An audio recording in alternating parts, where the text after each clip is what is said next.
Hey everyone, good morning. My name is Norbert and I'm going to talk about network design considerations for different protocols who are looking to use ZKPs. A little bit of background from me. Most recent research I've been involved in was Ethereum Protocol Fellowship research program with two other fellows on ZK prover models, where we were looking into the selection methods and incentive models of ZK provers. And we created a proposal for STEC's request for proposal for decentralized prover coordination. And then most recently, I received a research grant from Aura Protocol and made a research on node coordination and network design for them, and created a proposal also for how the network design for a ZK Oracle could look like. So Aura Protocol is an on-chain AI protocol and ZK Oracle network, and that's going to be my case study. Current work, I'm research contributor at Aura Protocol, doing protocol research at Gevulot Network, and research contributor also for Zero Computing. So some initial thoughts. There are very different protocols that are looking to implement ZKPs in their setups, and they have very different proving demands and also proof frequency that they require. Stateless protocols, for example, such as ZK oracles or coprocessors, or we could name a whole lot, they can have different proof demands and proving frequency because, for example, a verifiable on-chain data feed would need a proof every Ethereum block. On the other hand, a verifiable automation task would only need a proof generated upon the trigger condition being met. Or there could be, again, ad hoc requests as well, ad hoc jobs. While for stateful protocols like ZK rollups, the dynamics of proving is actually driven by the block production workflow. Regardless of the differences, there are the challenges faced and the guarantees required by all these protocols are actually pretty similar. I listed here a couple of them and what we are looking at when designing a protocol, and that's what I'm gonna try to break down in my case study as well, is to make sure we can check as many of these as possible. So some basic design questions for any dual node protocol. Could be a ZK Oracle, could be a ZK rollup. So to separate or to merge, that would be the first one. Do we want to build or do we want to create two network participants or merge the two roles into one role and simplify the network through that? For ZK rollups, it would look like sequencer prover separation, which is similar to proposer builder separation for Ethereum. And yeah, that's an important thing as a starting point. Also, to enshrine or not to enshrine, do we want to use an in-protocol prover network and build it from scratch, or do we want to implement an out-of-protocol proving mechanism? And actually, yeah, so the trade-offs are external dependency versus higher compute efficiency with the out-of-protocol proof markets. On the other hand, very important is to consider what is the cost of the higher compute efficiency. Because if we sacrifice decentralization, proof markets being a bit more susceptible to centralization, then yeah, we need to design carefully. And also regarding L2s or ZK rollups, I think Togrul from Scroll's been talking about this quite a lot last year. Do we need sequencers at all? If block building is going to be outsourced anyway to specialized builders, similarly to how it's working on Ethereum, then how about provers directly working with the builders? But again, it poses other questions and challenges regarding consensus among provers, etc. The key design areas of my research are basically listed here, and these are the ones I'm going to go through in my case study. But just quickly, network participation, what monetary requirements, what capacity verification, what entry and exit criteria are there, workload distribution and prover selection. So do we want a competition or a competitive environment or more a cooperative one? where parallel proving and multiple parties being rewarded for their work is incorporated. How much redundancy is optimal, and what kind of backup mechanism should we have there if we want to lower compute waste and lower redundancy. From the economic side, it's like reasonable user fees on the one hand, sufficient node incentives and also penalties on the other hand, and obviously tokenomics are very important aspects. I like rating systems. I know many people don't, but I do think that a properly designed, verifiable, maybe even cross-chain rating system could be just as important and valuable like the stake or any monetary requirement someone may deposit or provide. Or I would go even further, in the long run, it could even be more valuable. But so, do we need a reputation system at all?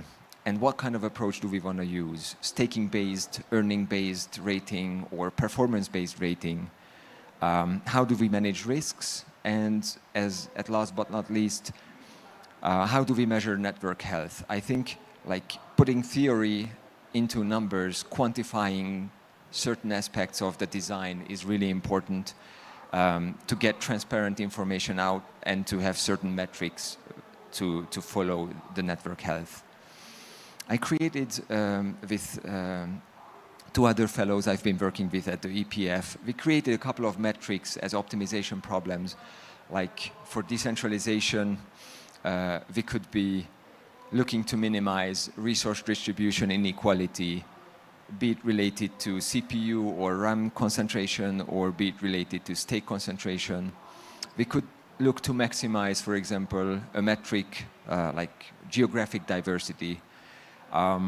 Regarding liveness, I think a reputation score, either for validators or the provers they are nodes or the provers they are interacting with, I think it could be important to maximize, and uptime and a certain reliability index could be included in there. And regarding censorship resistance, I've been thinking quite a lot about maximizing like a non-censorship index, which could be per prover or per node, per validator, taking into account the total censored jobs and applying some kind of censorship penalty, and thus decreasing the overall index of the certain node or prover. And then whoever is interacting with the protocol, they could know, or they could even have this incorporated in their selection mechanisms. So going further to the case study, I'm looking to present a proposal I made for Aura protocol. Again, it's an on-chain AI oracle and a ZK oracle network. There could be two main node types. One of them is a standard node, the other one is a prover node. The former one requiring less hardware capacity. It's fetching data, executing custom logic around that, ensuring that a proof is generated on top of data and computation correctness, and also submitting that ZKP to L1, while the provers would be actually the ones generating the proofs with more substantial hardware, including GPUs, etc. And vertical integration is something I think is very important. Also, STEC, Tyco, and some other rollups are using this in their or looking to use this in their architecture. So any standard node who is also acting as a prover node would be able to vertically integrate and do the proving themselves whenever they are selected for a job. So some requirements for network participation: there should definitely be some kind of monetary deposit for the standard nodes, not for the prover nodes per se, but there will be something else mentioned on another slide for them. So some kind of deposit in native tokens to be made for standard nodes to ensure good faith, Sybil protection, etc. And there have to be some kind of entry and exit mechanisms also to control free riding, to control mass exit. I think it's important. A apologies if we cannot go too deep in some of these due to the lack of the time, but I'm trying to give a high-level overview on what it would look. However, for provers, there could be a capacity verification, or there should be a capacity verification actually, upon initially joining the network, to verify that the prover is indeed able to generate those proofs and perform the jobs assigned. And there could be periodic random hardware capacity checks and activity checks as well, like POW type of proving job with some time constraints assigned to the provers randomly, so that they prove they are still capable and available to be actively participating in the network. The node selection I propose should be based on a verifiable random function. A set of standard nodes being selected for some L1 slots, like 10 slots, or could be one epoch, and they perform all the jobs for all ZK standards, ZK Oracle standards. The standard nodes would need to sign a commitment that would be a confirmation of their availability, and that could also serve as a means for early detection of unavailability if they don't sign the commitment or don't return the commitment.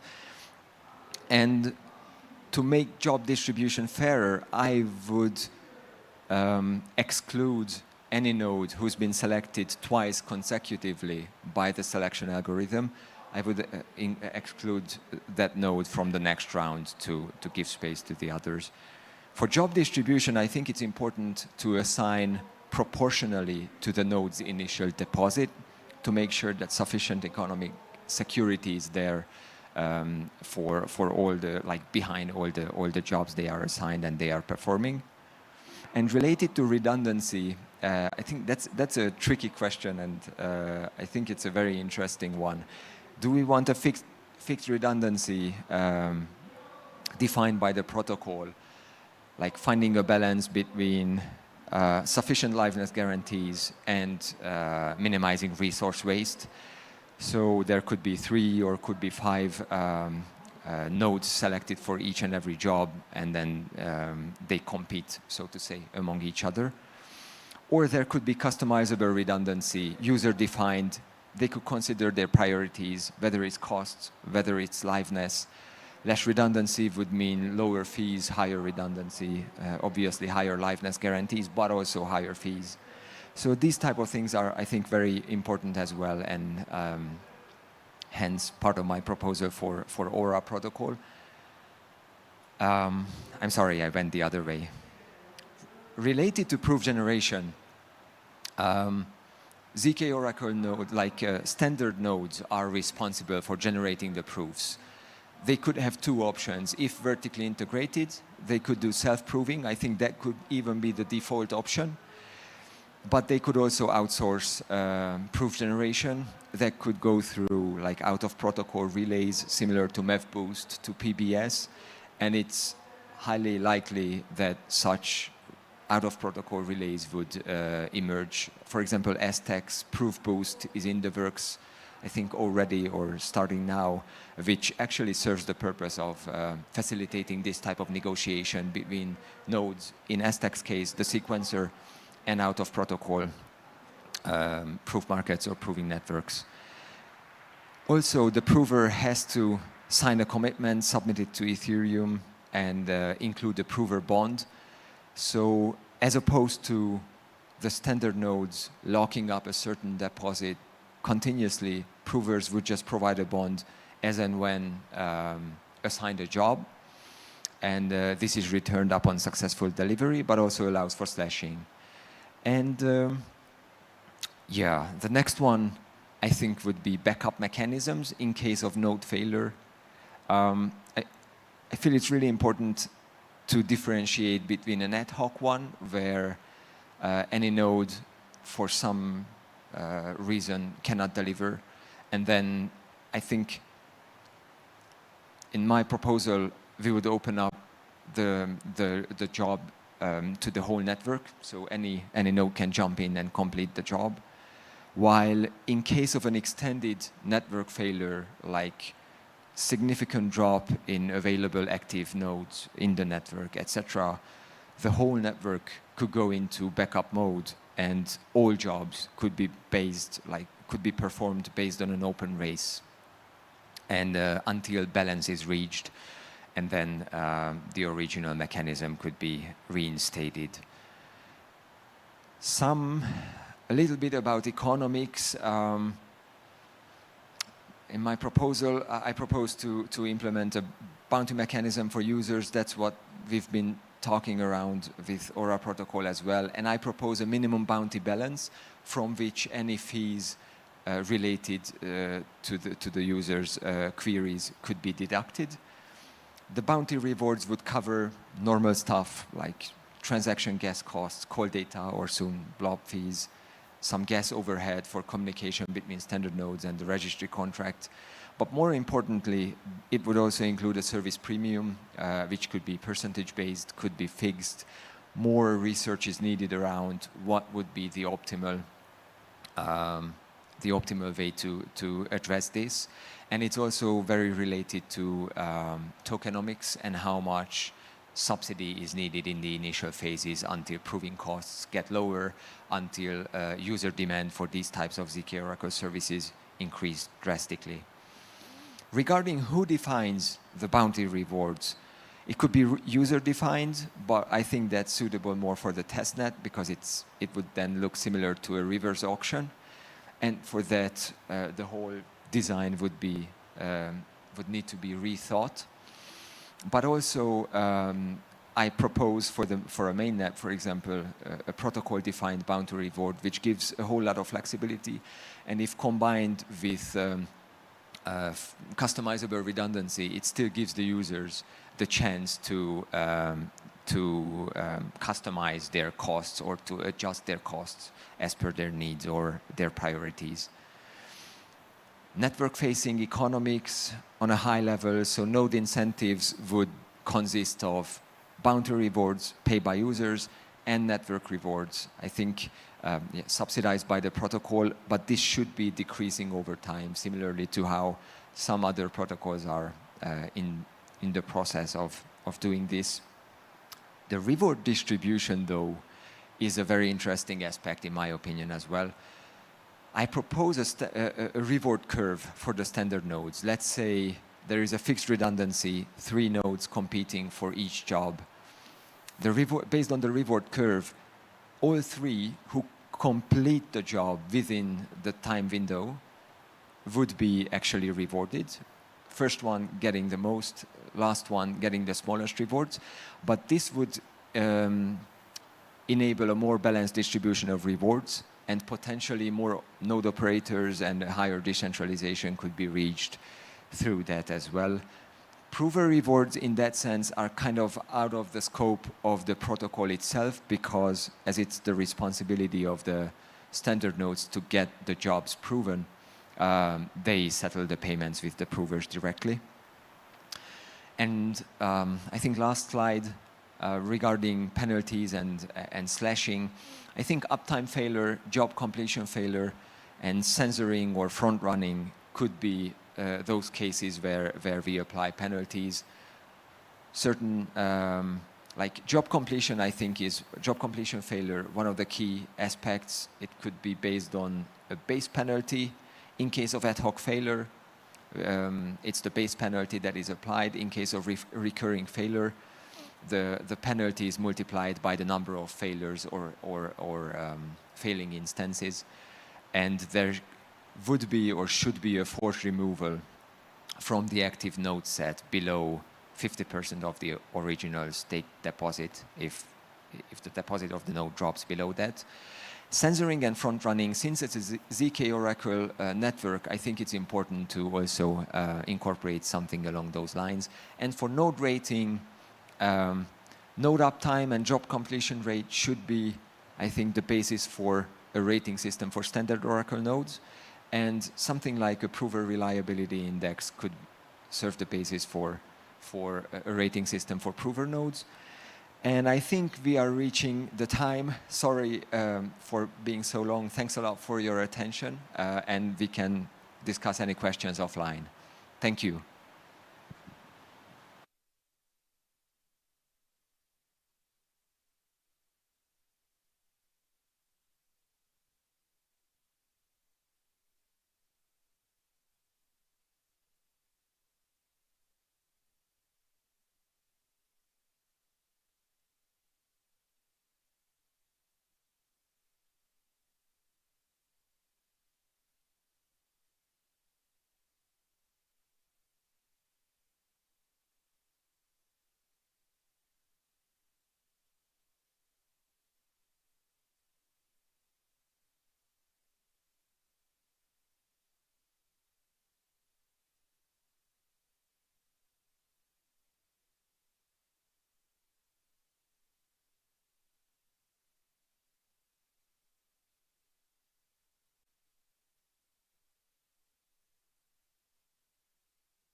Yeah.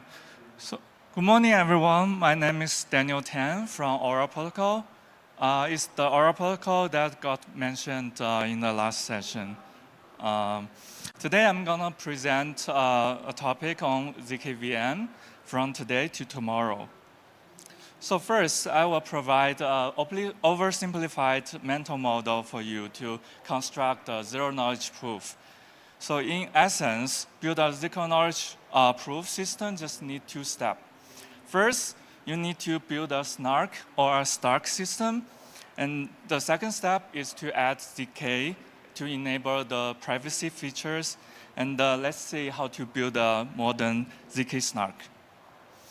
So a typical modern snark has 4 pillars: circuit arithmetization, polynomial IOP, polynomial commitment scheme, and optional folding scheme.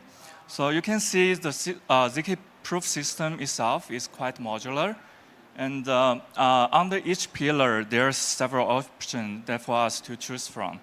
So for example, we can choose Plonkish with quotient testing, polynomial IOP, and KZG to build a ZK snark.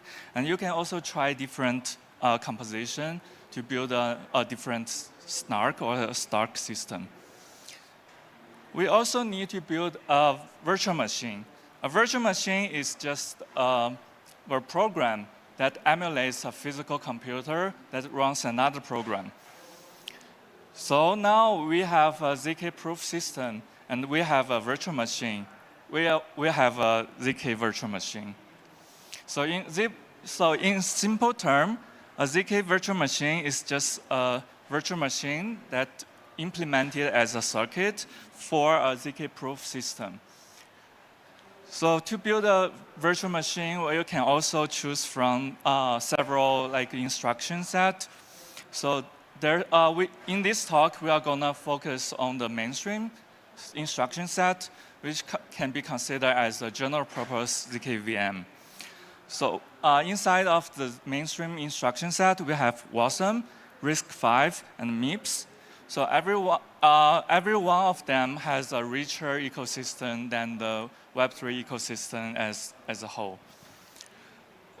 So by building a zkVM with the mainstream instruction set, we can enjoy their richer ecosystem. And the purpose of a general purpose zkVM is to be able to generate proof for any program in any language. By any program, I also mean another zkVM. So it's very interesting that we can build another zkVM inside of zkVM. And also, it's also very relatively simple in a sense that we can use a relatively small set of constraints to describe the whole VM.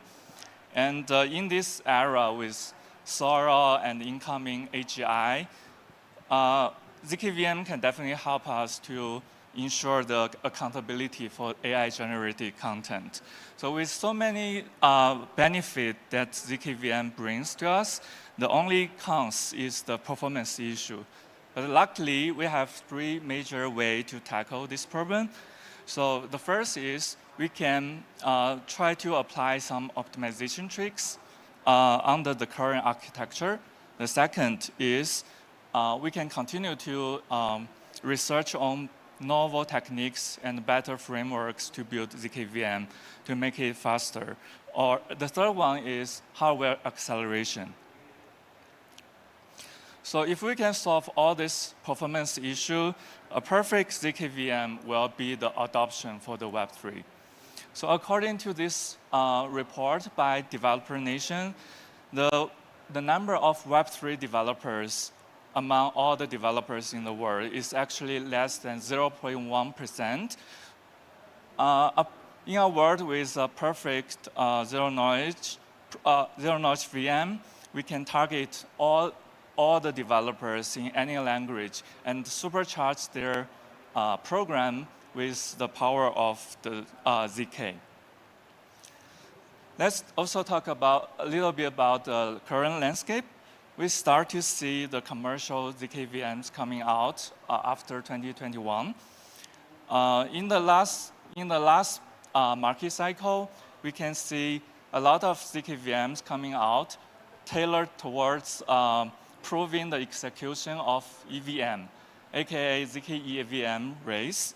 And also we can see Definitely Lab and RISC-0 is leading the development of general purpose ZKVM for WASM and the RISC-V instruction set. In this current market cycle, we can see on the right-hand side, there's a burst of ZKVM projects coming out. Some of them use novel techniques from the research to try to build a better ZKVM. And some of them are pivoting from the other track. And some of them are just trying different combination of the current stack. But there's definitely more projects coming out. And this is just the start of the ZKVM race. So let's dive in and see how does the ZKVM work. So similar to how does ZK-EVM work, so where you can only write programs in Solidity and get it compiled to VM bytecode and send it to ZKVM and get a proof for the execution. So for ZKVM, you can actually write any program in any language and get a proof for the execution. This sounds a little bit too good, right? So you must have a cost for this generality. So the cost is proving inside of ZKVM is generally 10 times to 100 times slower than a specific purpose VM. So on the current architecture, the optimization strategy is mainly twofold. First, we can apply some general optimization tricks on a language level. And the second is we can adopt a hybrid approach. So I will use event proof flow to illustrate the optimization strategy I just mentioned. So to prove the target event is actually included in the block, first you need to do is to initiate a RPC call from your node provider to get the decoded RLP receipts. So next you need to do is to apply RLP decoding on every encoded receipts you have, and then get a raw receipt. So for raw receipts, you can apply some filters and to process it to find your target event. But in order to prove that your target event is actually included in this block, you also need to construct entire MPT tree. And if the constructed receipt route is actually matched with the receipt route in the block, then you can be confident that the event is inside of the inside of the block. This is an example of a provable program that you can just throw into ZK-WASM and get a proof. But this will work for historical access, but this will probably not work for if you want to access the recent blocks, because it's gonna be pretty slow. So we need to apply some optimization strategy on this. So the first strategy is the general approach. This is a utility function that we encountered during the event proof flow. The function is called bytes to hex. And basically, we just replace some of the plain string joint with this string method called charcode add, and to remove some unnecessary immediate process. Here is the result. We can see there's a very significant improvement on the performance, particularly on if the byte string is very long. So next is the hybrid approach. zk-Wasm is providing this host VM architecture. So basically, host VM is another VM inside of zk-Wasm. And I believe there's some similar architecture for other zk-VM as well. So the basic idea is, if some operation is considered as a bottleneck, we can replace the operation with a host circuit. So in event proof, what kind of operation can be considered as a bottleneck? So we have a lot of, we need to decode every encoded receipt. So we have a lot of RP decoding operation. And inside of RP decoding, we also need to do a lot of catch-up caching algorithm. So those are crypto primitives that are considered very hard for a general purpose zk-VM to do. So we can write some host circuits for it.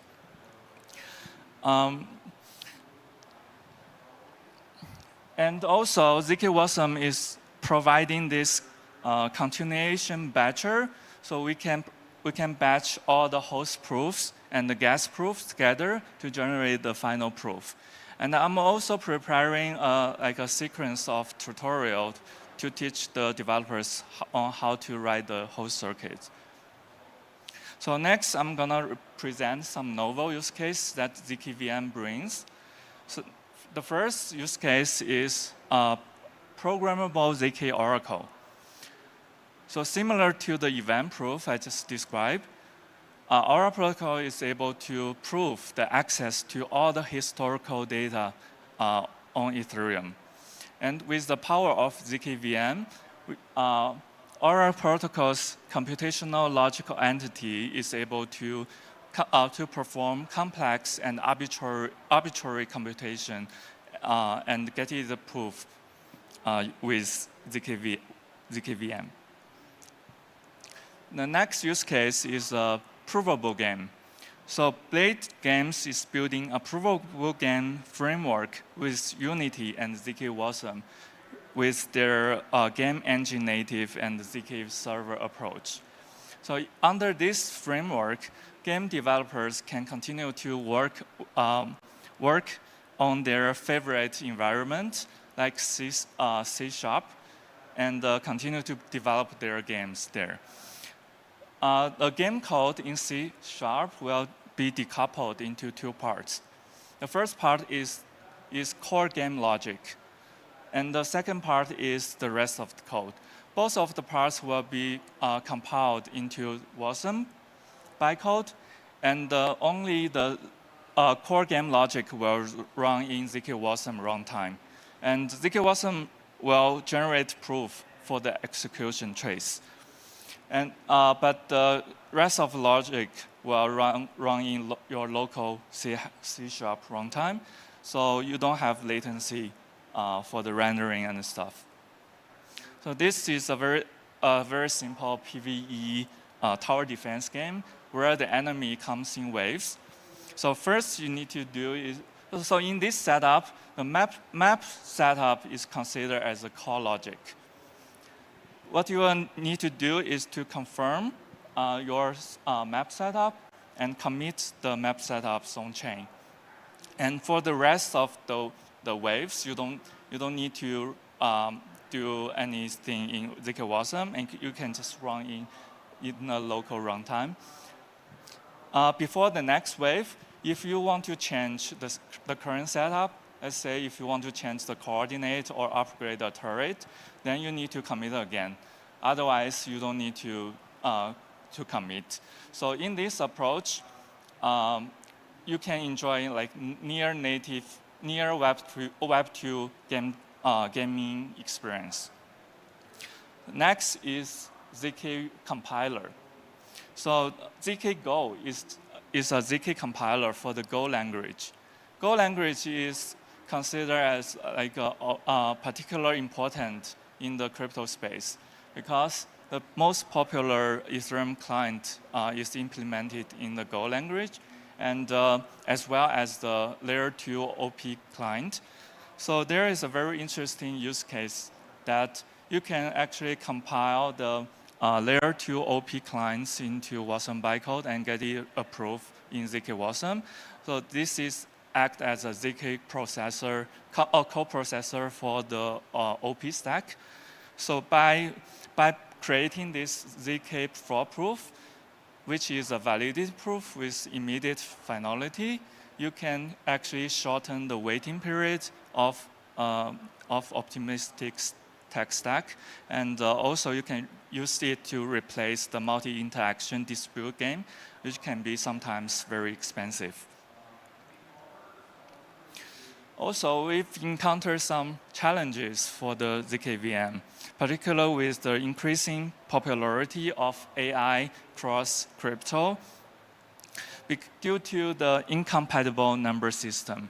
So as we all know, AI use a floating point number system. That's why the AI model can be very powerful because they can learn from the very little amount of the gradient. And the ZK system use finite, you work with a finite field, which is essentially a fixed point number system.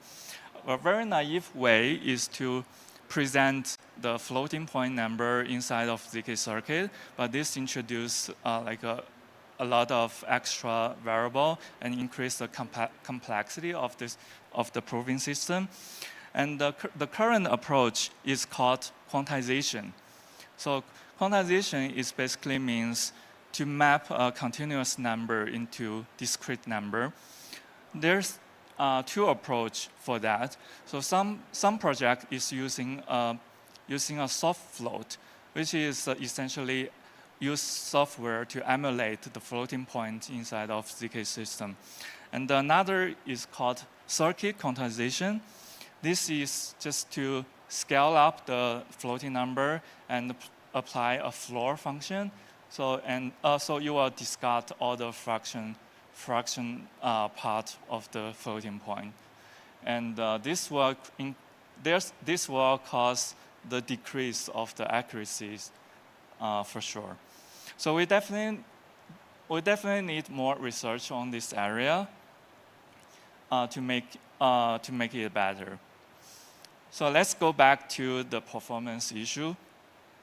Here is a novel approach that proposed by some ZK researchers at Z16Z. This approach is called joint and lasso, and sometimes it also refers to lookup singularity approach.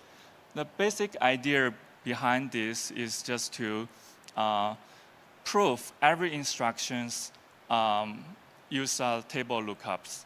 So this will increase a lot of efficiency in the system. So all aspect of ZKVM is proving so quickly. Just several days ago, there are two projects that announced that they can able to prove the game of Dome. The Dome is a first-person shooting game, and it's considered as a very hard problem to prove in ZKVM system. So this marks as a very important milestone for the ZKVM to be able to use in the industrial setting at a scale. ZKVM is converging to a point that the real use case will happen, and is surely leading the wave of the next wave of massive adoption for Web3. Thanks for listening. This is all about my presentation, and we are hosting an event on 27th. That's about the AI cross crypto. You can scan the QR code if you are interested. Thank you.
Hello, everyone. So, my name is Elena Obakova. I do apologize for my voice today. Got a little bit sick with all the traveling. So, I do hope for next 20 minutes you will be able to hear me. If not, do pardon me. So, as I said, I'm Elena Obakova. I'm co-founder of Supermoon. I spent many years in venture capital, strategic consulting, been working with startups and SMEs, helping them with go-to-market strategies, scaling and expanding to various markets. I did have an opportunity to work for United Nations, working on strategies to increase financial inclusion in Southeast Asia. And today, I'm here to talk about a very important topic for our industry. Because I do think that we keep talking about disruption, but do we really disrupt? We've been living in the crypto bubble for such a long time, and I will never be tired of repeating that we live in a bubble. And today I want all of us to step a little bit outside of this crypto world, look at traditional tech, look at the history examples, and learn what the disruption actually means. And to start with that, I want to cover, what does it mean to be a disruptor? And I like to start with a dictionary, from time to time to look what words actually mean. And for a disruption, you can see a lot of very strong words, like disturbance, radical change, very strong words, aren't they? And they are so strong because disruption always faces opposition. It faces backlash and even an angry crowd. And the reason for that is because disruptors are challenging establishment. They're challenging the common ideas, and they're challenging the legal framework that in many cases is not designed for innovations at all. So disruptors face a lot of backlash. And I touched a little bit on innovation. In our industry, we started hearing disruption on a daily basis. I receive so many startup applications when startups are saying, we're disrupting the music industry, we're disrupting financial industry, we're disrupting payments, we're disrupting so many different things.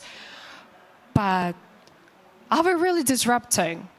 We started using the word disruption as a synonym to innovation.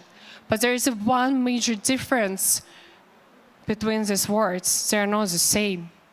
Innovation is a term that means creation of new ideas, creation of new products, new services upon existing ones. Innovation can be simple, it can be small, it can also be low impact that majority of people will not even notice. Innovation can also be radical. And I want to stay on the word radical because that's the term I'll start using to describe disruption. Because disruption is not just innovation, it's a radical change, it's a challenge, it's controversy, and it's a leadership. Because you have to be a leader in order to disrupt. Because without a strong leadership, your ideas not going to be followed, they're not going to be heard, no one will know about them. That's why you need a strong leadership. And let's take a step back.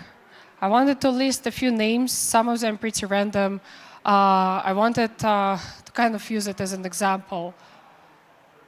There are two things that unite all these people here, is that they all are disruptors and they also are leaders. And some of them, some of them you can see a face for, and some of them don't have a face, like Satoshi Nakamoto. But they are leaders, they are disruptors, even if you don't know how they look like. Disruptors do a lot of change. And they challenge, all these people here not only challenge the existing system, they also face the major backlash. But all these people also succeeded to change the system forever. And for example, Charles Darwin, he was challenging the literal creation story from the Bible. Well, didn't really was taken well by the church, right, Chris? How can it be? He was challenging their whole belief system. He was challenging their vision, their establishment, and of course their power. So he did face a lot of backlash, not only from them, but also from a science community that took a pretty tough toll on him and his family. And, okay, it's back.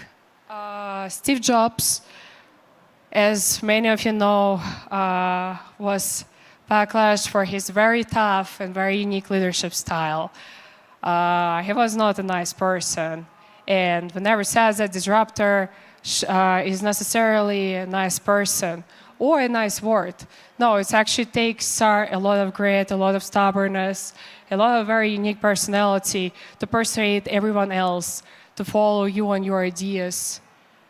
It also takes a lot of grit to continue moving when you hear endless no, when people might even laugh at your face or be angry with you, because there's always two sides to a story.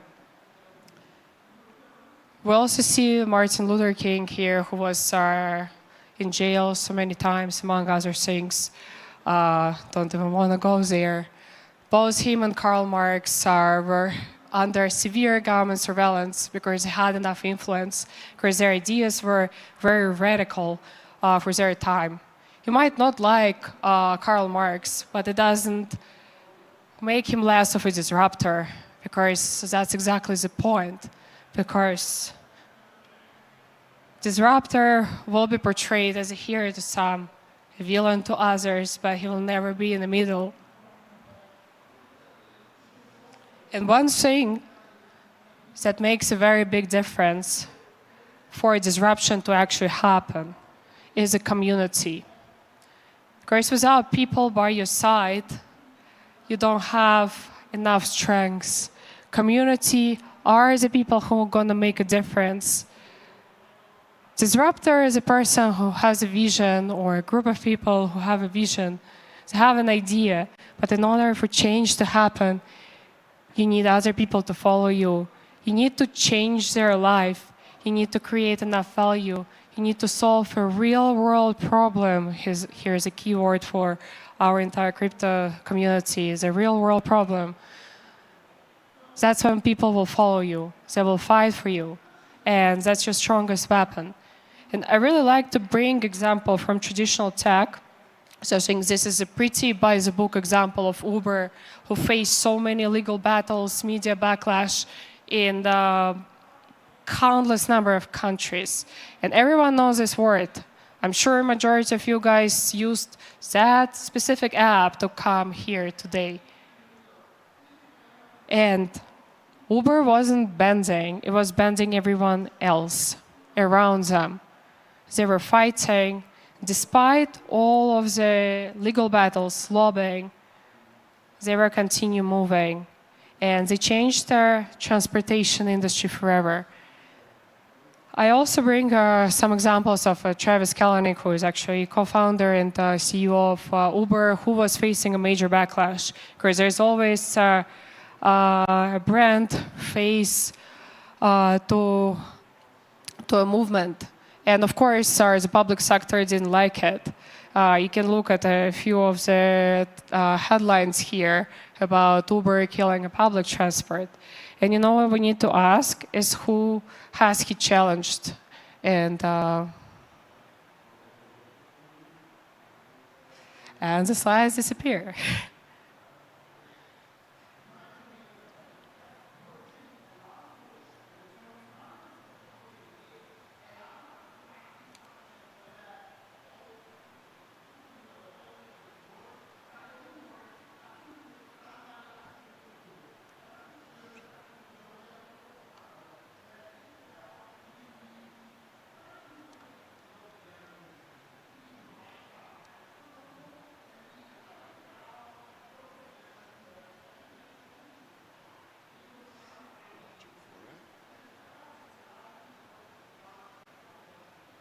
Okay, perfect. We're back. So we need to ask who Travis actually has challenged. Because he challenged transportation industry, he challenged medallion system, government, and all their stakeholders.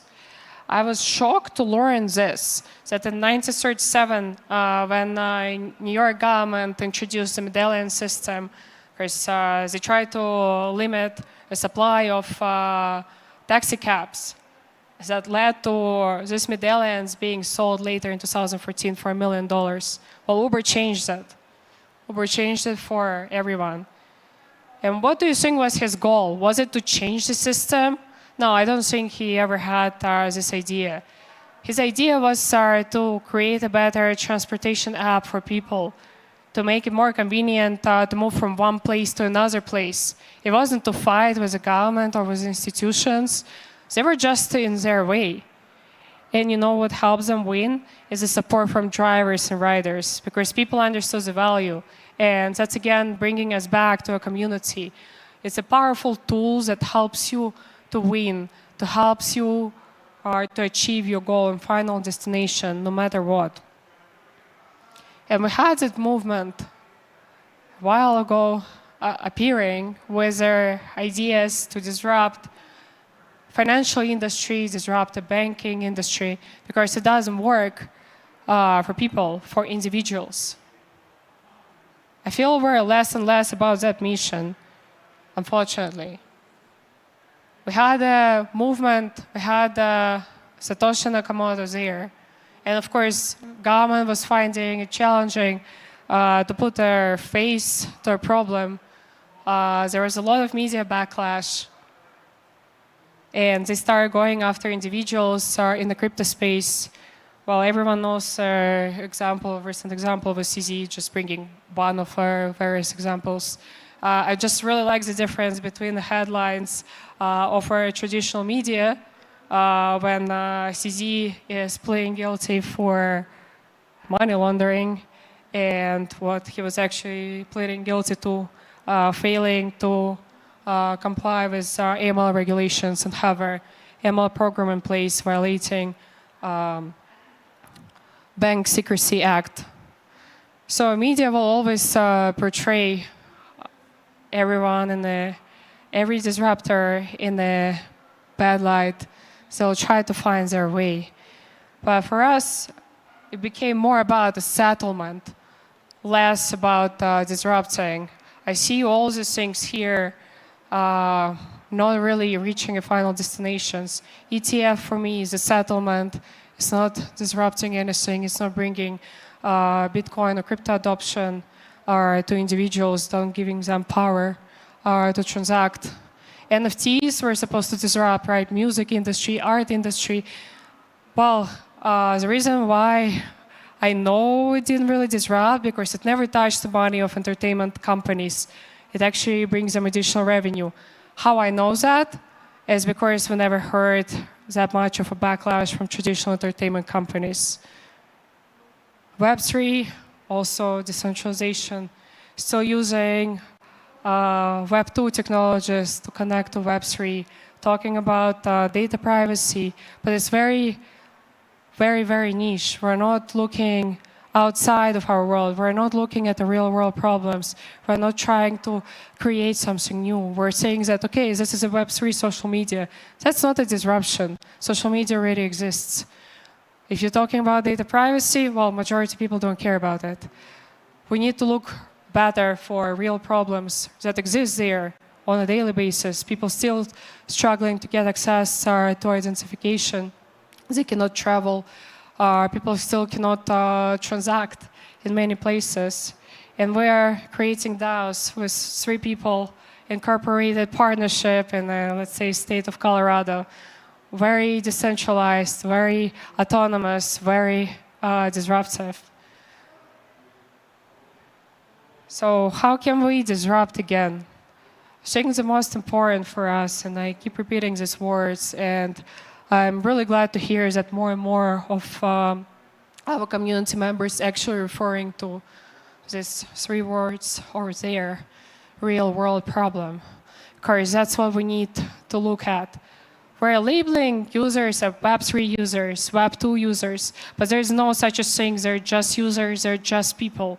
And until we understand that there's no labels, there is no difference between, we will always stay in the crypto bubble. We have a strong vision. We need to go back to it. We started with a belief in decentralization. We believed in the self-ownership, self-custody. We need to get back to that vision. We built a strong community, and we need to continue being persistent when it comes to these beliefs. And what I wanted to say is, don't be afraid to be hated. Because if someone hates you, embrace it, because that means that you are actually disrupting. Without hate, you probably are not changing anyone's life. So hate is not really bad. It's a part of a disruptor journey. And I really hope that our community can get back to disruption and our initial vision that we believed in. And let's start changing what we wanted to change.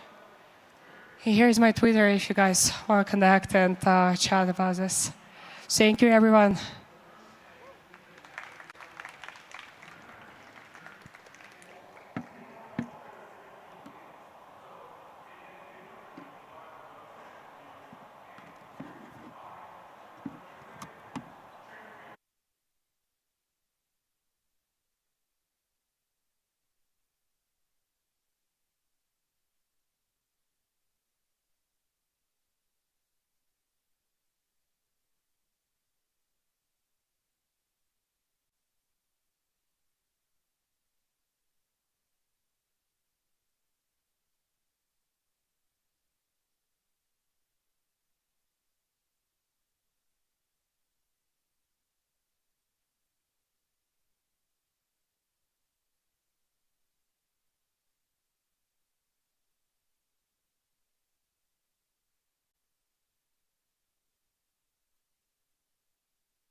Hello, everyone.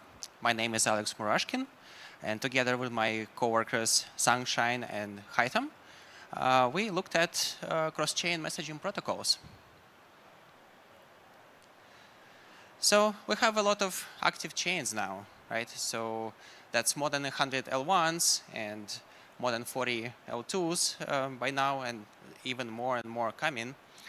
And yeah, cross-chain interoperability is challenging, right? So it's not just bridging assets from one chain to another, but it's also about synchronizing arbitrary state or making arbitrary smart contract calls across chains. And of course, there are multiple proposed solutions to this problem, right? And but which ones are out there? And what are the similarities or differences or trade-offs? Like we know there is the blockchain trilemma, right? So obviously some of that can be applied here. And in the end, as a Web3 developer, what would I use for my application, right? So that's something that, that is keeping us up at night. And previously we spoke a lot about EVM to EVM bridges. And we gave a few talks here last year regarding the bridge designs and also bridge hacks. And we wrote some papers, gave talks in some other venues as well. And this time we are taking it up, taking it one step further and talking about cross-chain messaging protocols as a more general problem. And we'll look at certain dimensions and aspects that could be useful in this regard, and we'll give an overview of a few example protocols, including Acceler, Layer 0, Hashi, Bagnosis, and Chainlink CCIP. And we'll try to do some comparison and takeaways, but it's very hard to do like a deep dive comparison here because things keep rapidly changing. So we just did kind of our best to do some very, very initial high-level comparison, just maybe to give some idea. And of course, future work could involve a more and more detailed and systematic comparison of various protocols. And what should we look at, right? So first, of course, the number of supported chains, right? Because number of chains keeps growing, and we might be looking for protocols that support, at least 50 chains, right? And yeah, so what is the design class, right? Some of them might be coming with a separate side chain that is kind of everything is centered around that. Some of them might be coming in a different shape, like for example, it could be a network of free layers or some other protocols, some other off-chain components. We can look at centralization and upgradability. It's not uncommon for protocols to have some way of privileged access at the beginning, in the development phase. Yeah, of course, we can look at certain criteria like message size and latency. Maybe some of them are more optimized in that regard. Costs is an important aspect there for end users and for operating. Yeah, all these protocols might be different in terms of how they implement their consensus, right? So number of participants, the number of votes needed for the supporting vote, or number of malicious votes required to harm the network, which kind of defines the threshold for security. And more generally, what are the security and trust assumptions here, and what are the risks? So all these things could be useful to look at. We only managed to look at some of them. Let's start with Acceler. So Acceler is a programmable Web3 interoperability platform. And here I'm sharing some links to their website, the GitHub repositories, and the white paper as well. It seems like this protocol is live and can be looked at using this live dashboard. Yeah, the number of supported chains, it looks like it's 50 and more. And the protocol defines its own mechanism for supporting cross-chain tokens. They call them interchain tokens. And we will see that other protocols have a different way of describing their mechanism. And in terms of distinctions for design, this one has its own network with a dedicated threshold consensus implemented. So there is a bunch of validator nodes that running and pretty much have a way of deciding which message goes through. In terms of transaction flow, of course, all users have to start with compensating the network for gas, right? That's kind of inevitable unless there is some kind of subsidy from the chain owners themselves. Once this is taken into account, the user calls the so-called gateway contract, where they specify the destination chain and the target address and the payload to send to that method of the smart contract on the destination chain. Right, so that's kind of a more general approach to cross-chain communication. So not just bridging the assets, but sending arbitrary data across chains. And usually there is an emitted event, just like with any bridge implementation. And there are relayers that are listening to those events and submitted to the Acceler network for processing. In this case, anyone can run the relayer, and the network also provides a free relayers in this case. Next, the validators of Acceler network agree on validity and the content of the message to be relayed. They form the batch of commands, and they pretty much facilitate execution of those through relayers on the destination gateway. And the important part here is this step number 8, the validation of basically the payload and the method to make sure that it's approved by Acceler validators, right? So this is the ultimate condition that things are indeed approved and validated and can be executed on the destination chain. In terms of fees and costs, like we'll see with any protocol, the fee structure will be composite. So there will be multiple, essentially, steps in this chain that you've just seen, the processing chain, and each of these steps need to be paid for. And of course, in most cases, it will be end user who would need to compensate for these costs. Yeah, the interesting part is that the gas is not always predictable, right? Because you have two chains, and users usually have the tokens or assets on the original chain, so they can pay the fees using that original, the source chain's tokens or ETH.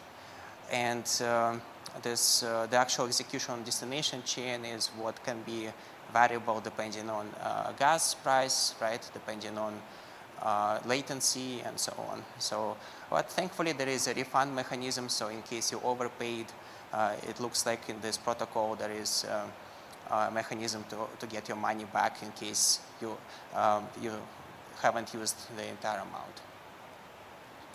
And in terms of the security and liveness assumptions, of course, the relayers and validators need to be live and secure. They need to continue to be operating in order for this to work. And of course, there are certain security properties that are usually validated during audits. And most recently, of course, we see the need for infrastructure audits. So not only verifying that the code is good, but also that this is deployed and running successfully in a secure manner. Let's move on to layer 0 now. So layer 0 is an omni-chain interoperability protocol, and you can find the site and the GitHub and documentation links there. So they recently released a new version, V2, and we try to do a slight comparison here between the two versions as well. It seems like they are live, and they have close to 100 supported chains, which includes also non-AVM chains and mainnets and testnets of various chains. So yeah, it seems like there is a lot of coverage there. They define their mechanisms for cross-chain tokens and call them omni-chain fungible token, which is OFT, and they also have ONFT, which is the version for non-fungible tokens. In terms of design, they have the network of relayers and an oracle in version 1. And in version 2, These two components have been made more generic and replaced with decentralized verifier networks and executors. In the V1, and this part is also preserved in V2, layer 0 endpoint is what they call the smart contracts on each chain. So there has to be deployment on each chain, on each supported chain for this to work. Then there is a network of relayers. So they are run by layer 0, but can be run by anyone. And for oracles, from what I saw in the documentation, V1 was using Google Cloud Oracle. Previously, it was using Chainlink. And in the V2, later we will see that this was changed.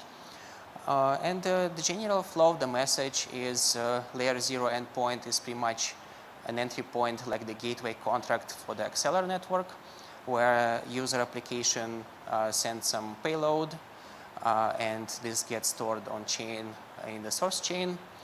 Then the Oracle component waits until the given block is committed to chain A and notifies chain B's endpoint. Chain B is the destination chain in this case. And upon confirmation, relayer sends packets and proofs matching the current block, and chain B's validator component ends up validating the packet and ends up forwarding that to the chain B's so-called communicator component, which forwards it to the end user application. And the important part here is that Oracle and relayer, even though they work together, they have to be independent, so that there is two different sources of pretty much validation for certain events happening. Of course, relayers are also important for liveness reasons. Protocol in V1 had the privilege rows, which involved upgrading the library versions, which makes a lot of sense. So having to develop a protocol, it's hard to make it decentralized at the very beginning. All you have to make sure that there are audits taking place and that all these trust assumptions and privileged roles are well understood. In terms of fees and costs, just like in case of Acceler network, there are multiple costs, right? You have to pay relayers, oracles, native protocol fee, and they're usually hard to predict. And just like last time, in the last case, users usually do not have token on destination chain, so they have to be charged in the token on the original chain. In version 2, Oracle was replaced with the so-called decentralized verifier nodes, and applications looks like they can configure which decentralized verifier nodes to use and which parameters, which is quite interesting.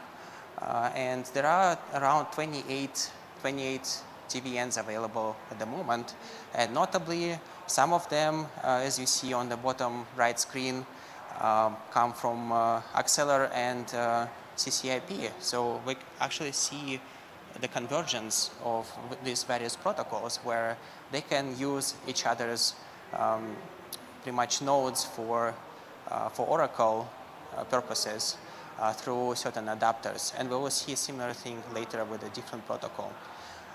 And yeah, so let's move on to Hashi by Gnosis. So my understanding was that this protocol is still in development, but there is a version that is working. And in terms of design distinction, there is it's centered around the Gnosis chain, and there are adapters for multiple communication protocols, right? Because the intention for this protocol is being the EVM hash Oracle aggregator.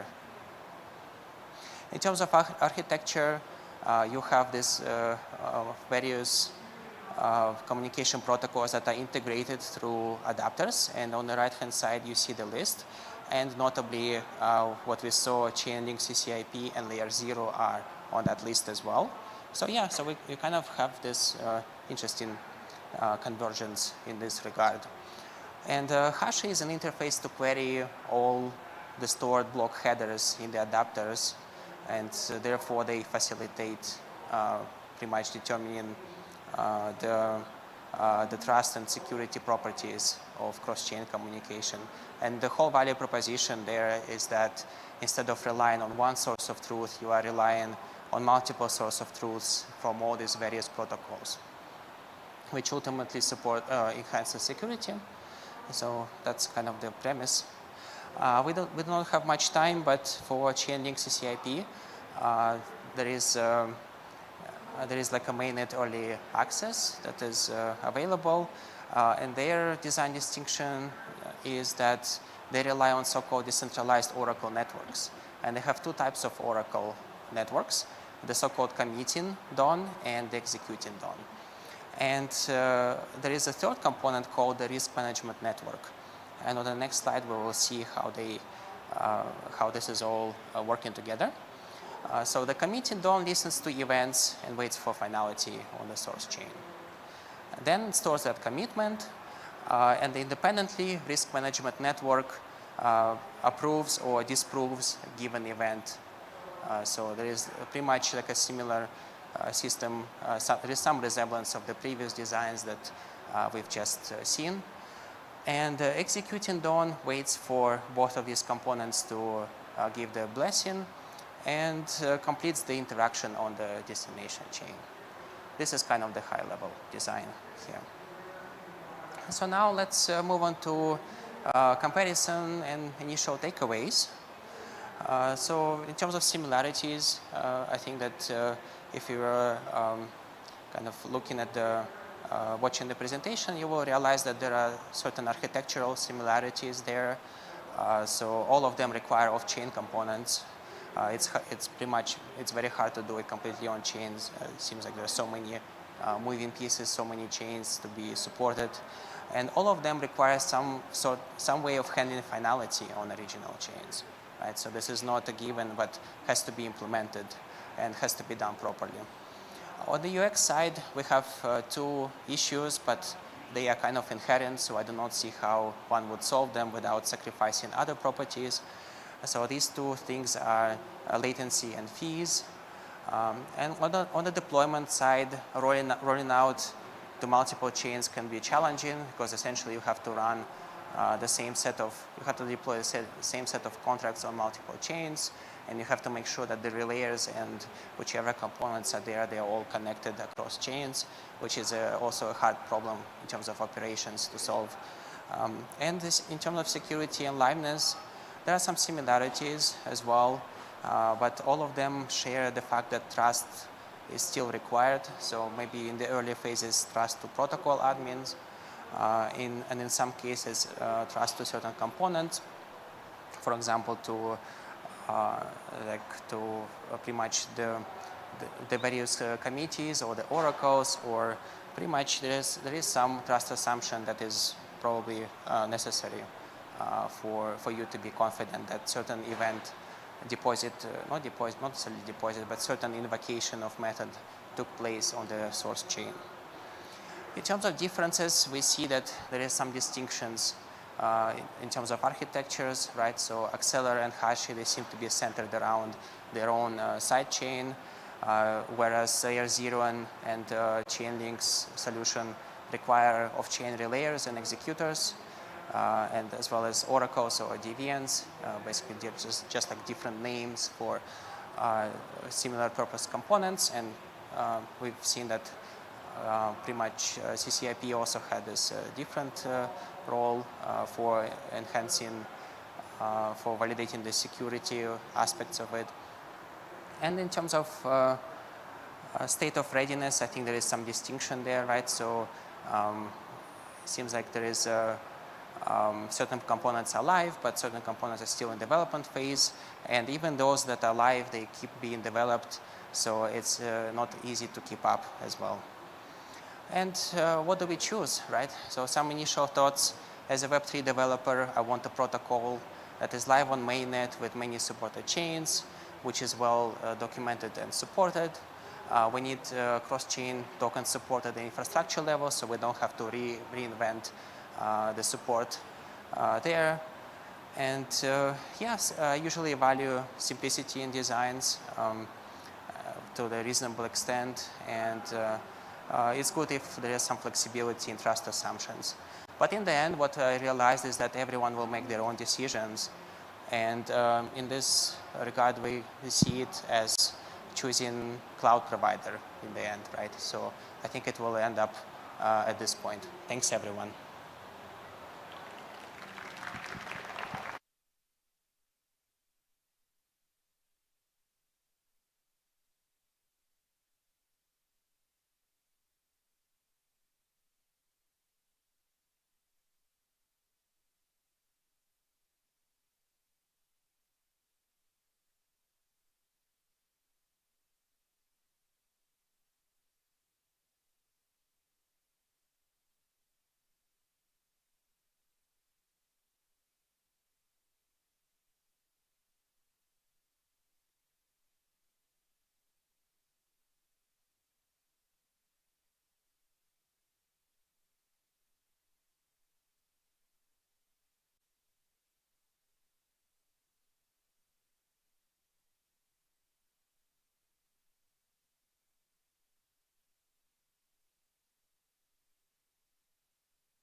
Hello.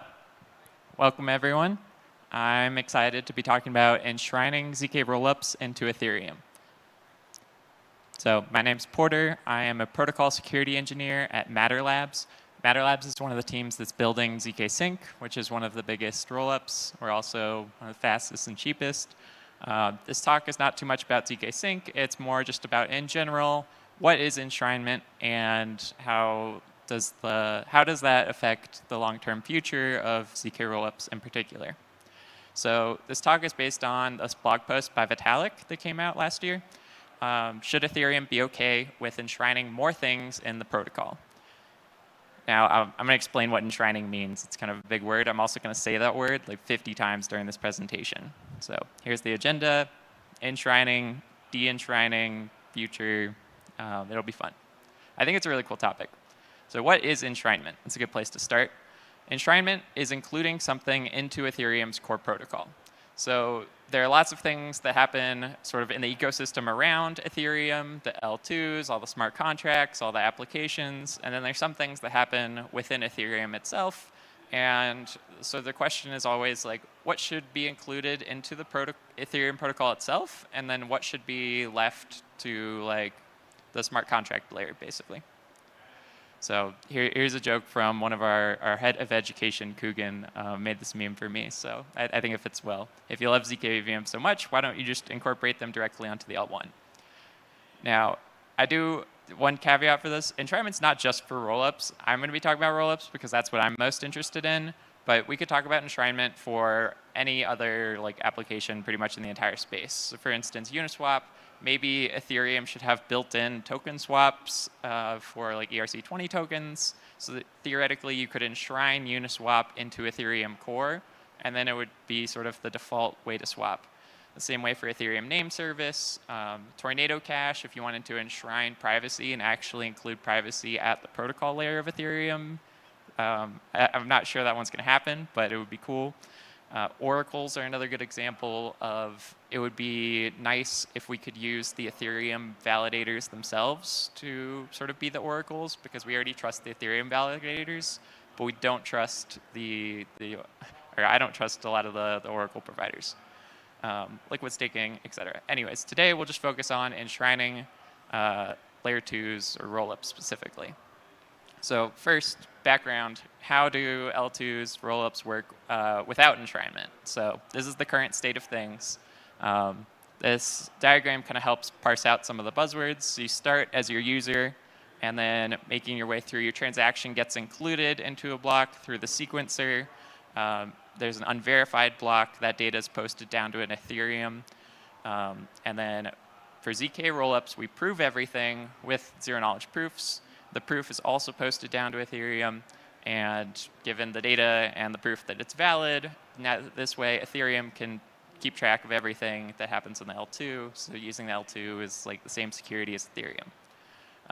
So this is the picture that we're working with. You don't have to get too much into the whole top half of the picture. What's most important for enshrining is that the only thing that really needs to be on the layer 1 is posting some data and verifying a proof.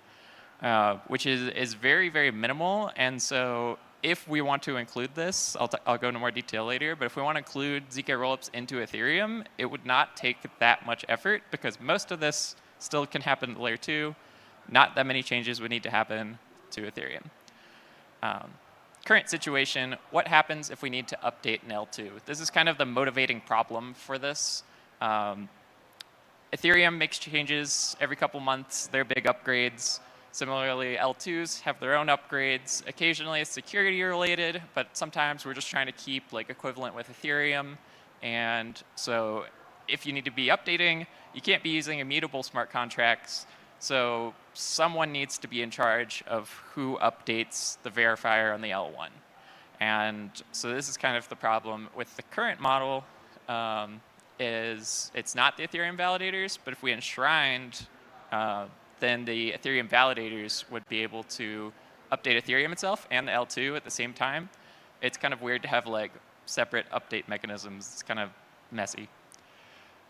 So in a little more detail, currently we have Security Council and then multi-prover systems. These are kind of two ways to help control the update mechanism. So the multi-prover system is something that I'm actually very proud of. We have at ZK Sync, we are building a SGX trusted execution version of our ZK proof system. So if there happened to be a bug in our ZK proof, we would also do a completely separate implementation inside of SGX. And only when both agree can we actually move the L1 state forward. So this kind of gives us that added resiliency to our protocol, the same way that Ethereum Layer 1 has multiple different client implementations. The multi-prover is kind of the equivalent for ZK rollups. Occasionally, though, we still need to do updates, like multi-prover. Both might need to be updated at the same time if we make some change to the protocol. And so the way it works is we have a security council. This 407 is a screenshot from Vitalik's blog. It's not details on how ZK Sync security council works. This is just a generic picture, so you can get the idea. But with enshrining, so a lot of people critique the security council because it's a little bit trusted. They get to upgrade the code. What if they upgrade it to something bad? And so even if you do like 4 out of 7, or say you do like, I don't know, 100 out of 150 people in the security council, like you have some crazy massive thing, like it's still hard to trust. It's still not as good trusting those like 150 people as it is just trusting the Ethereum core full nodes.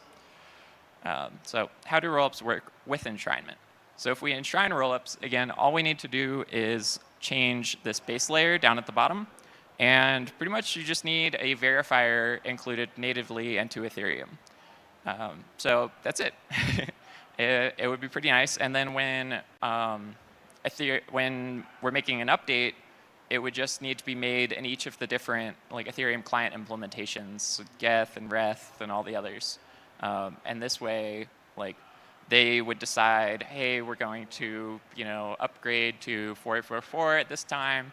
And in the exact same like step, we're also going to upgrade ZK Sync's verifier contract to like match the 4844 changes.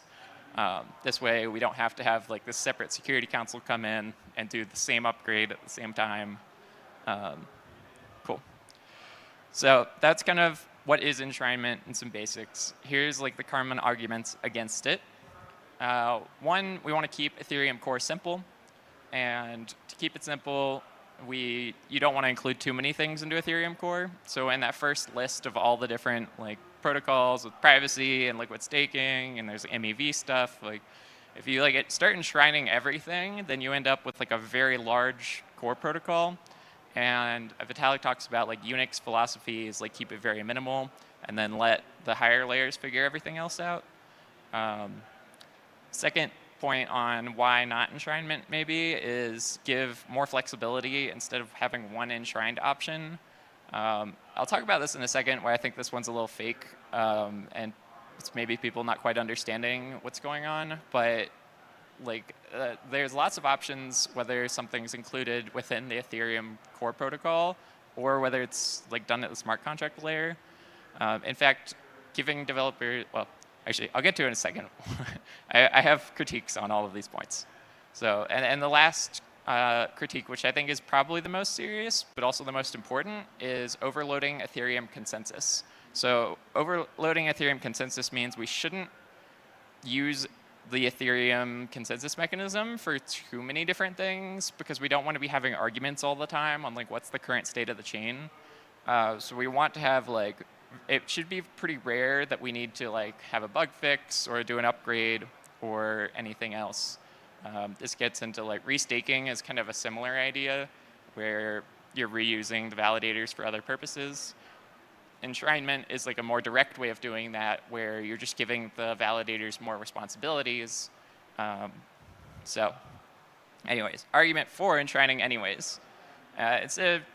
Keeping Ethereum core simple is nice, but from the perspective of users, it's simpler to enshrine. Like you want the whole system to just nicely flow together, and there's just like one update mechanism that everyone can use. And so I think like overall and for the users, it's simpler to do this. So could be good to enshrine still. Again, giving more flexibility or having one enshrine option. Sometimes like enshrining gives developers more tools to work with. So the current example is account abstraction. On ZK Sync, we already have native account abstraction, but on the Ethereum layer 1, the user-facing accounts are like sort of privileged in a way. And by enshrining account abstraction, you can have all kinds of like smart contract wallets and other ways of like signing and creating signing transactions.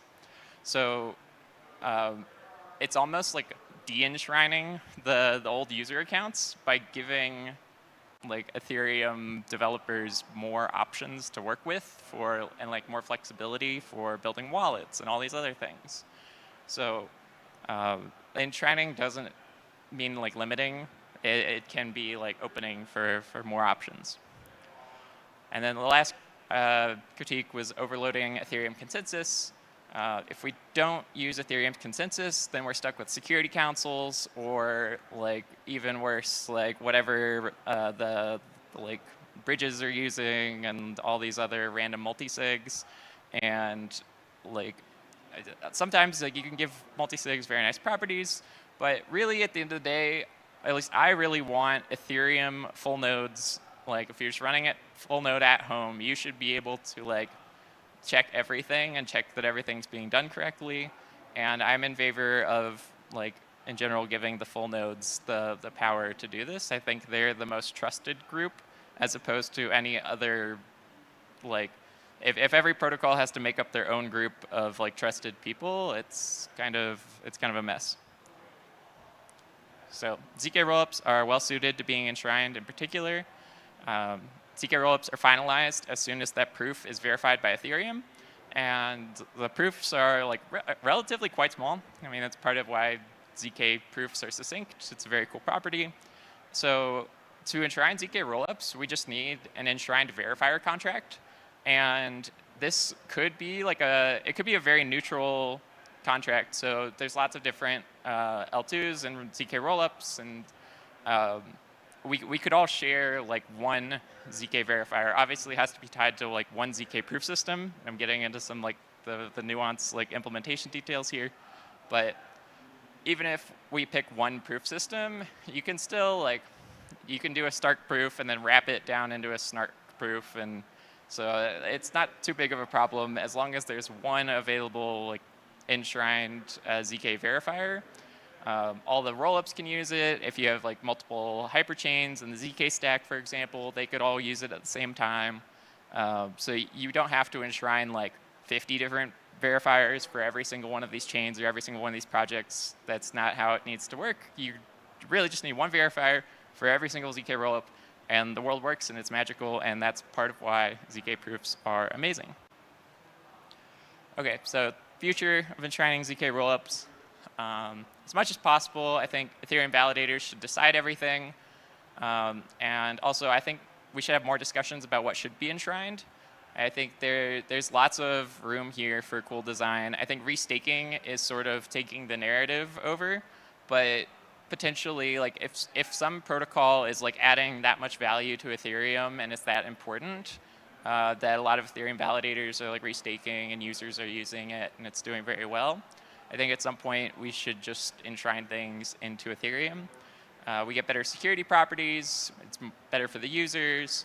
There's a lot of like good benefits to enshrining things, and ZK rollups in particular, I think, are very well suited, and I think it's the future of scaling. So I think it's very cool. But if you want to talk more, I think that's it. Thank you. I will be over at the booth, at the ZK Quest booth. Happy to talk about this anytime, or if you want to know ZK details or anything else. Thanks.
Welcome to Chain Reaction, navigating the new frontier of blockchain M&A. My name is Dario Di Martino. I'm a partner at ETHDenver, and I also serve as the head of our FinTech and Blockchain Practice Group. If you don't know about ETHDenver, we're a law firm. We're global. We have offices in about 30 countries. As far as the United States goes, we have offices in New York, Washington, D.C., and Boston, San Francisco, Silicon Valley, and LA. We have about 600 partners, 2,600 lawyers, and 2,800 other business professionals. We help tech and crypto companies across a broad spectrum of activities and really at all stages of product development. So we represent companies from 2-person startups all the way to the largest tech companies in the world. This is an example of some of the recent transactions that we have handled. You can see we do deals from some of the largest tech companies in the world. We also do smaller transactions from anything really from 50 million to $50 billion. In terms of today's agenda, I'm going to give you a little bit of an overview of the market, of the crypto market in terms of the transactional market. We're going to talk a little bit about how to address structural challenges in M&A. We're going to talk a little bit about how to navigate regulatory uncertainty. We're going to talk a little bit about due diligence and how to unpack due diligence findings, and then I'll give you a quick update on CFIUS. So there's a lot to unpack, so let's get started. In terms of an overview of the market, blockchain M&A witnessed a slowdown in 2023, but there's also reason to believe that overall deal making in 2024 will increase. We saw significant macroeconomics headwinds in 2023, including rising interest rates, inflation, geopolitical conflicts, fear of a recession, increased regulatory scrutiny, and a slowing demand for digitalization. However, as I mentioned, in 2024, we expect interest rate reductions and recessionary fears subsiding. Despite all these headwinds, in 2023, we saw a few notable transactions. Notably, Ripple acquired Swiss Medical for $250 million. Coinbase bought a couple of companies. One River Digital Asset Management, making its first buy since the $275 million acquisition of derivatives exchange FairX in 2022. We also saw tokenization efforts surge with DTCC's acquisition of a Securrency for $50 million. We saw a merger of equals between Hut 8 and US Bitcoin Corp, signaling consolidation in the mining sector. And we also saw 2 interesting deals in the crypto media space. I actually handled one of them. I represented Foresight Ventures in connection with the acquisition of a majority stake in the block. And we also saw the acquisition of CoinDesk by Bullish Global. So all to say that despite headwinds, deals are still being made. So in terms of what we expect for the rest of 2024, I personally expect deals below 100 million, where a lot of startups are going to start buying each other. In terms of the antitrust threshold for this year, that's been set at 119 million. So if you want to do an acquisition above that threshold, you have to deal with antitrust issues. We also expect strong companies that have reached cash flow neutral or that can raise fresh capital to be well positioned to make new acquisitions. Many startups, however, are running out of cash, and that will lay the groundwork for a slow but steady startup M&A wave.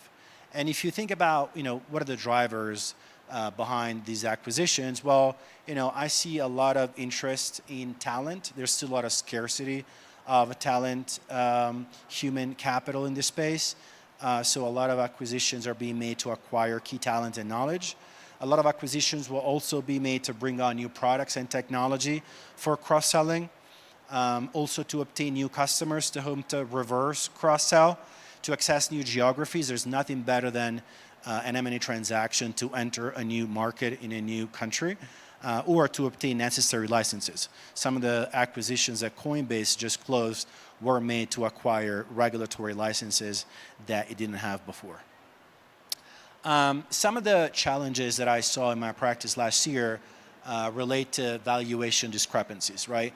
A lot of founders expect to get the same valuation that they got in 2021, and then when they get a term sheet from a buyer in 2023 or in 2024, they get really disappointed. And this disparity in pricing expectations and the readiness of sellers to agree to valuation proposed by buyer was a significant barrier in 2023, and I expect to continue in 2024. But sometimes you can bridge that gap in valuation through the use of earnouts. Earnouts can be complex and can be structured in a variety of different ways, but it is the one successful way of bridging that gap. So I've put on the slide an example of an earnout that I structured in a recent transaction. It was an earnout with revenue targets, meaning that the buyer would make additional cash payments to the seller post-closing if the target company meets certain net revenue thresholds 6 months and a year out from closing. And in some cases, you can structure these earnouts so that there's additional cash or there's additional stock paid when reaching certain milestones. So in this case, there was additional stock paid to the seller based on the retention of certain key employees between the first and the third year after closing, because one of the concerns of the buyer would be that some of the key employees would leave the company after closing. So this is the perfect time to get ready for an M&A transaction, again, because interest rates are potentially subsiding and recessionary fears have also disappeared. But some of the key things to keep in mind when getting ready for an M&A transactions are on this slide. So first, revenue and customer tracking and reporting are critical for helping potential buyers develop confidence in the target. I cannot stress this enough. Second, developing a cohesive story that focuses on a target's strengths helps acquirer better evaluate the deal. Third, acquisitive founders value strong and stable customer relationships, enduring cultures, and technological compatibility with the target. Fourth, the process should begin early to achieve the best outcome and avoiding approaching a low cash position. It could take anywhere from 3 months to a year to close an M&A transaction, depending on whether you need third-party consents or regulatory approvals. So it's never too late to get started and start prepping ahead. Fifth, clean the cap table. I see a lot of deals that are delayed or sometimes they don't close because the cap table is messy. A lot of startup founders sometimes, don't have a lot of cash initially, but have a lot of stock. And sometimes they grant that stock to their first employees or their CTOs and so forth. And that's probably the one biggest mistake that you can make, because that stock is really hard to evaluate in the beginning. So it's probably best to delay the hiring or pay in cash rather than getting that stock and not getting that value back from the stock. It's also important to know that last year there was a Delaware court decision that basically allowed the buyer to terminate a transaction that had already been signed because there was a surprise in the cap table. So after they signed the merger agreement, they discovered that the sellers had granted phantom equity to some employees, and the buyer said, well, even though this is not economically material in the overall context of the deal, I still want to walk away from the deal because the capitalization representation is a fundamental rep, and I need to know who owns what before I buy a company. So pay attention to the cap table, clean it up as much as possible. Lastly, a lawsuit, a data breach, an employment misclassification. That's actually very important. I see a lot of founders that hire talent outside of the United States, but it's really important to understand the differences between employees and independent contractors. Sometimes you go to countries where you can get cheaper human capital and you hire them as independent contractors, but then 3-4 years later you find out that you actually had hired an employee under local jurisdiction laws, and so you owe backup taxes. Sometimes you have liabilities that are pretty significant. So important to look into employment misclassification.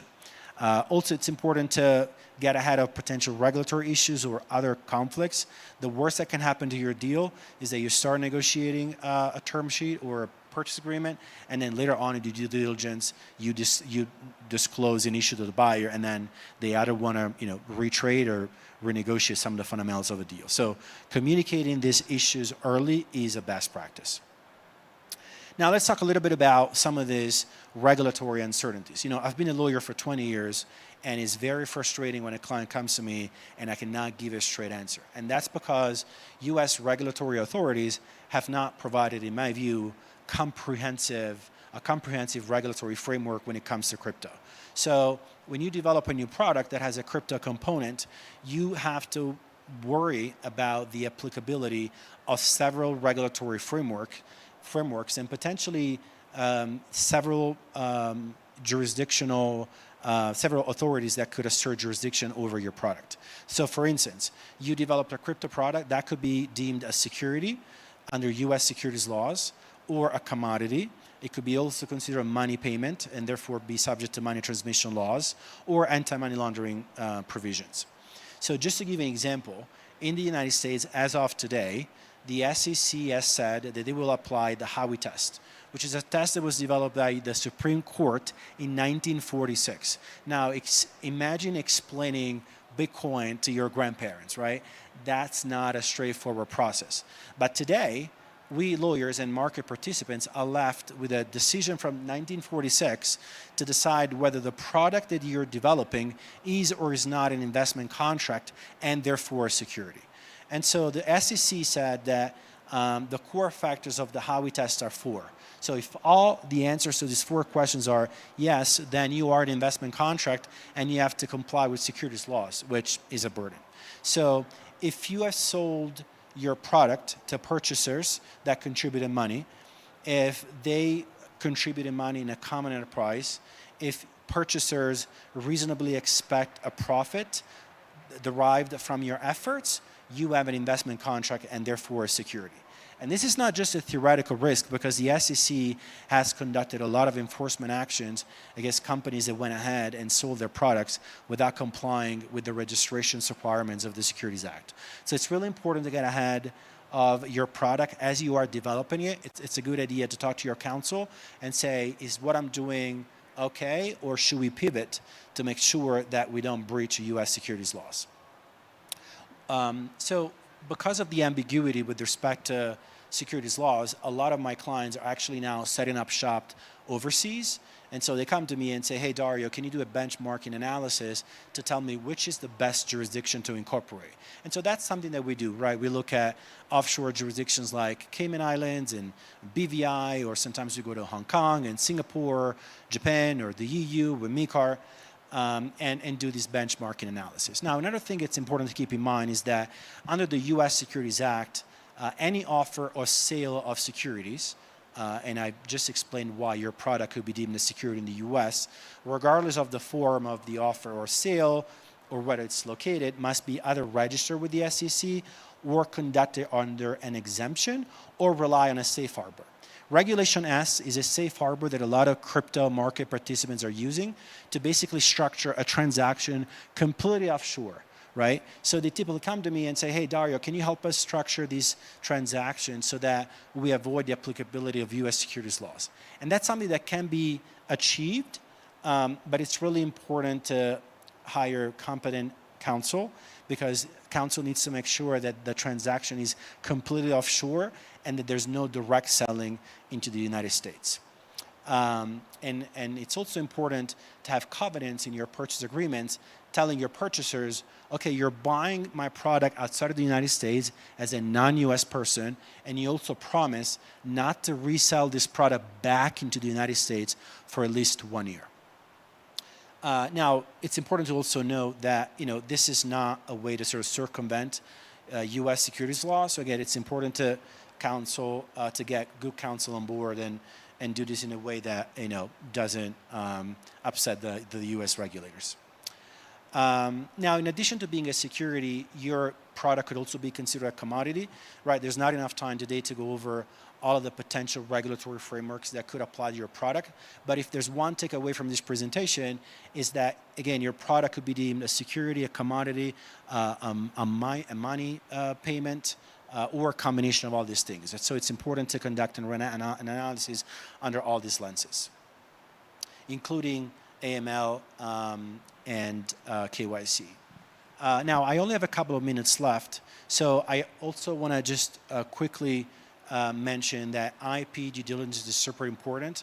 Sometimes, founders hire developers of IP outside of the United States, and don't have robust IP invention assignment agreements, you basically need to make sure that your company will own the IP that is being developed by employees or independent contractors. So super important. Another quick thing that I'll mention is open source software. Make sure that if you use open source software, you look at the license, because sometimes you can use open source software for free, obviously, but then if you want to commercialize your product that includes open source software, then there may be some provisions in the license that say, you have to pay a percentage of the profits back to the grantor of the open source software. So I only have 30 seconds left, and I'm going to be here for questions.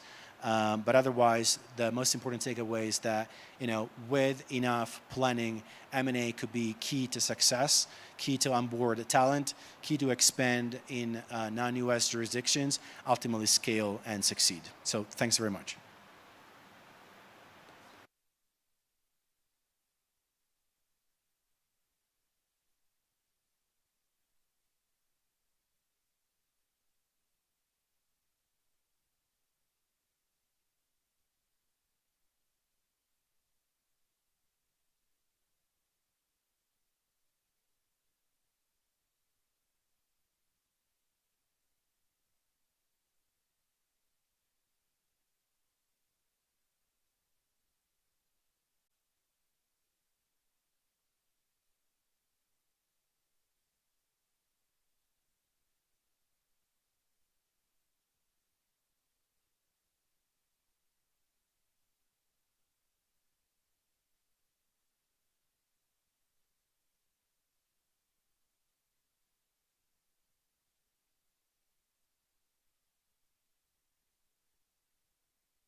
Hello. Oh. Hi, my name is Michelle. Today I'm going to talk about how to evaluate NFTs. Who owns an NFT in the audience? Awesome. This is me. I do a lot of things. I came from PayPal at first, was there for 6 years, make it big and famous. And then I left and decided to do something scary and unknown. So I did startups. Today I am a mentor at different Web3 accelerators around the world. I also did a lot of AI projects in the past and also currently. This is a little bit of what I did. I worked on a few robots in the past. One of them is Sophia. It's called the Loving AI Project. We make robots that help humans become more conscious. And then another project that I did was called Robots Without Border, which is Luna AI there. It's like ChatGPT, but you can actually talk to her, and she will respond to you. And we use that to educate people with a team all around the world.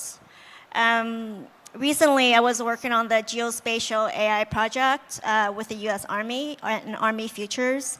And we do really cool stuff that I shouldn't talk about.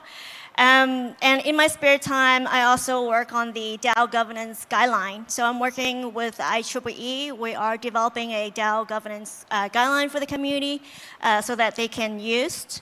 I'm also an artist called Big Goddesses and a developer. I was developing websites when I was in college. And after serving as a lawyer, I went back and started coding again, which is fun. Some of my AR work has reached over 1 billion impressions. And I think I have some games on the Apple top 100 games or top 10 fashion games or something. So today we're going to talk about evaluation of NFTs. I think you guys know that NFT represents ownership. It is one of a kind, unlike a lot of the cryptocurrency. And the size of the market is huge. It's 193.84 billion. It's going to grow. I think it's going to be bigger than that in the next 2 years, especially in the next 2 years. And then it's going to go from there. It might go down a little bit, but it's going to go up again. And I think we have our first NFT cycle.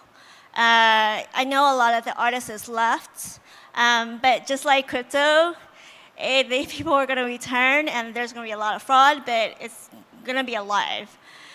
So why do we want to evaluate NFTs? We wanted to identify their value. We want to know what the market trend is. We wanted to avoid like things that don't have value, and we want to be data-driven. I'm an NFT collector, and I buy a lot of NFTs from my friends. But sometimes I'll buy or purchase a bunch of PFPs. So this is a Bored Ape. Bored Ape came when a bunch of us are on Clubhouse. I don't know if you guys remember. They were giving it away for free, and now it has value. So times change. When we evaluate NFTs, we wanted to ask, who is the creator? Is it original? What are some of the weird attributes? What is the history? Who is the artist? And what is his or her reputation? Why is the piece unique? What is its provenance? And which chain is it on? I think I've minted something on a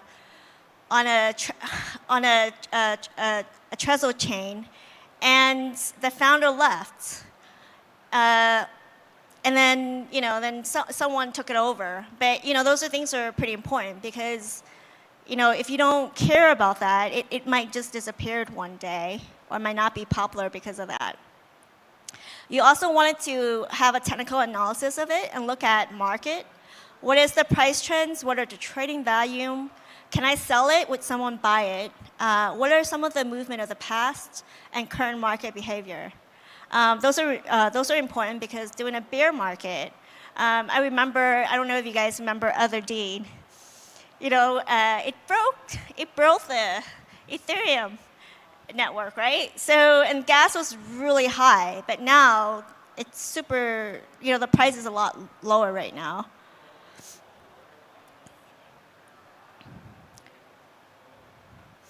You also wanted to look at community and social. What is the strength of the community? Are people engaged? Are they active? What is their follower count? And do they have Discord and Twitter? So a lot of the NFT projects, and the value is really based on community and community engagement. And then also analyze the platform. Which NFT platform is it minted? What are the transaction fees? What is the size of the user base? And what is the type and specialty of the NFTs? There's OpenSea, but there's a lot of specialty NFT marketplaces. There's also Bitcoin, like ordinals, as well as stamps. where are they minted? And that also determines value. There's a lot of use cases and utility there for NFTs, such as digital art, gaming, virtual real estate, membership, gift cards, and IP.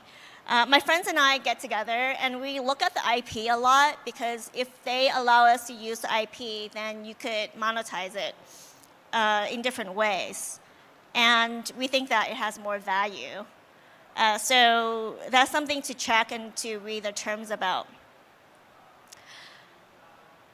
There are risks and challenges regarding the NFT market. There's volatility. NFT is gray. I know you guys know about Stoner Cats. They just had a SEC notice. And you could get the NFT, but not on OpenSea, but on another platform. And with the NFT, you can actually watch the video, which is really cool. There's also copyright issues. Like if you buy an NFT and it potentially has a copyright, OpenSea might take it down, and so the value might be lower as a result. Or it might be wrecked. The founders might disappear one day, or the developer may be gone, so the value of your NFTs might decrease. So always do your own research. These are all popular NFTs. I have it on the Ethereum, Bitcoin, Ordinals, and Bitcoin stamps. So everyone knows Bored Apes. There's also the penguins. The penguins are doing really well because you can find their toys at Walmart right now. So there is a battle between the apes and the penguins. And then there's Azuki. There's also the classic, right, which is CryptoPunks, minted 2017, a long time ago. And then we have the frogs, Bitcoin frogs, which is last year when the Ordinals became hot. I actually own one of them. It's pretty excited to be part of their community. And also the stamps was really also came around April of last year as well. And CryptoPunks is one of their first collections. It was a free mint when it came out. So there's a whole community around that. And because of that, these are really successful. Some of the tools that I use is market analysis tools like non-fungible blockchain transaction tools such as EtherScan. And on Bitcoin, there's a few tools as well which you can use. There's also community sentiment tools that you can use to see what Twitter is thinking, and it helps. I would always go to Twitter Spaces to support a community or to actually get data. Always try to stay informed. This is not investing advice, but we suggest that you diversify your portfolio, have a variety of NFTs, and then think about your short-term flips and long-term holds. For example, I might buy something like a frog and hold it for a while, or I could buy something that is shorter term, and I might sell it immediately. Always read the terms and conditions, especially if you're using their IP.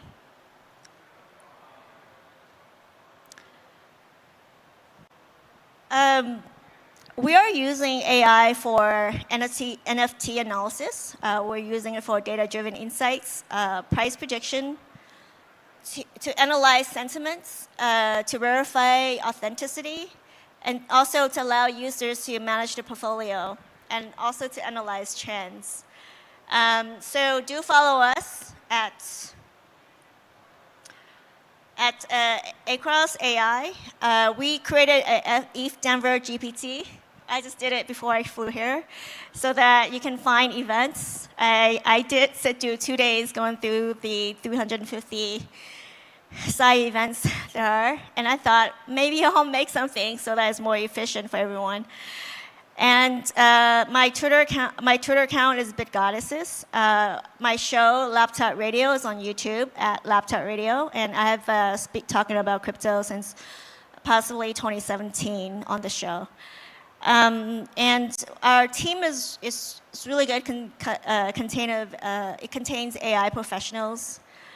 So I'm really excited about it. So do follow us, and thank you.